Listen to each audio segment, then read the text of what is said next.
ده؟ يعني ايه ده يا جدعان؟ والله يعني بجد ده انت فضحتي لامين يامال، الله يخرب بيتك، انت فضحتيه. دي يا جدعان نيكي نيكولا بعد الهدف، بعد لما كان اول امبارح برشلونه كانت بتلعب اولمبياكوس اليوناني اللي كسبتها 6-1. لامين يامال لما سجل ضربه الجزاء بعت لها بوسه. الراجل بيبعت لك بوسه، يا اللي مش اصيله، الراجل بيبعت لك بوسه، بتعملي له كده؟ طب انت قصدك ايه بدي؟ يعني انت ده انت فضحتيه. يعني بقى انت بقيت يا اسطى، والله بقيت اللي يفهمني يفهمني بقى، اللي محترم مش هيفهمني، اللي هو اللي مش سالك هيفهمني. لكن يا جدعان انت والله العظيم انت بقيت اقسم بالله. يا انا مش فاهم يا جدعان ايه الحركه دي.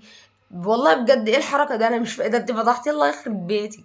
وقاعده تهزر مع رافينيا واولمو فوق، وانت بتتاخد على قفاك يهطل في الملعب، بتخونك يهطل، بتقول واحده قد امك بتخونك. انا ما اعرفش ازاي تيجي ازاي دي، بس ماشي قشطه يعني.